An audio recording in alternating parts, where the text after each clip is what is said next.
So as a product designer, I was struck by the dependency of local communities, especially in Africa, the dependency on expensive imported expertise in terms of mine clearance.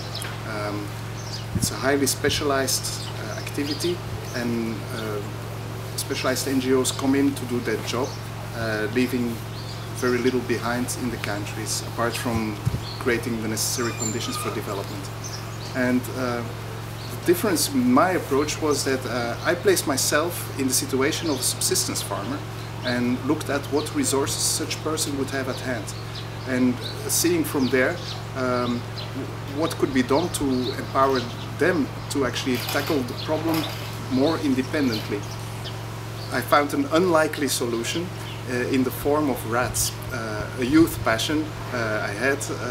When I was a boy, I bred all kinds of rodents, but rats are actually often mispraised, and the perception of most people about rodents is wrong.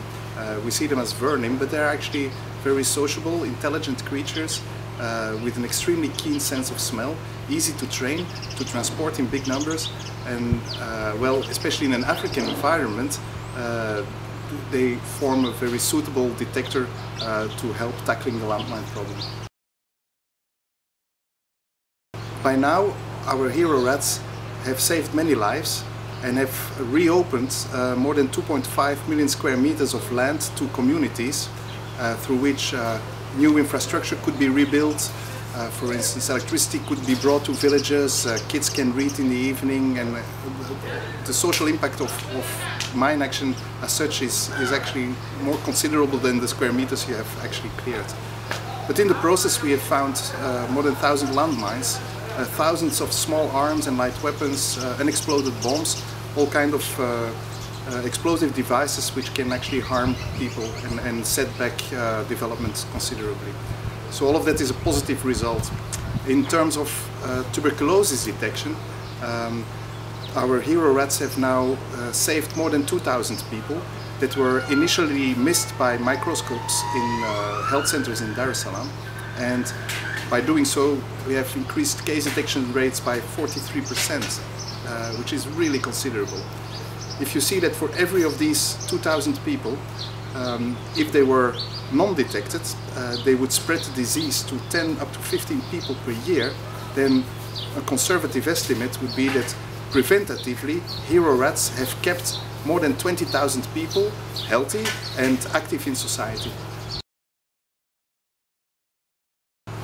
In the coming years, Apopo is going to expand its mine action operations in more countries, and in the same time also expand tuberculosis detection. A lot of operational research has to be done yet on the tuberculosis side, but we are already actively saving lives. So together with the research part, we will actually implement the technology. Besides these two humanitarian detection applications, hero rats can be used for a wide variety of other humanitarian applications. Environmental applications, detection of pollutants in soil, forensic applications, and so on. There is actually a bright future for hero rats. The story of the hero rats is an inspiring one, and people want to be involved. And the easiest way to be involved is to sign up on our Facebook, on our Twitter. Another way of doing is directly supporting the project by adopting a hero rat, and that costs only 60 euros a year, or basically a cup of coffee every month. And people who do that actually get a certificate of their rats, they get regular updates and so on, and newsletters from their rats signed with the paw of their chosen rat.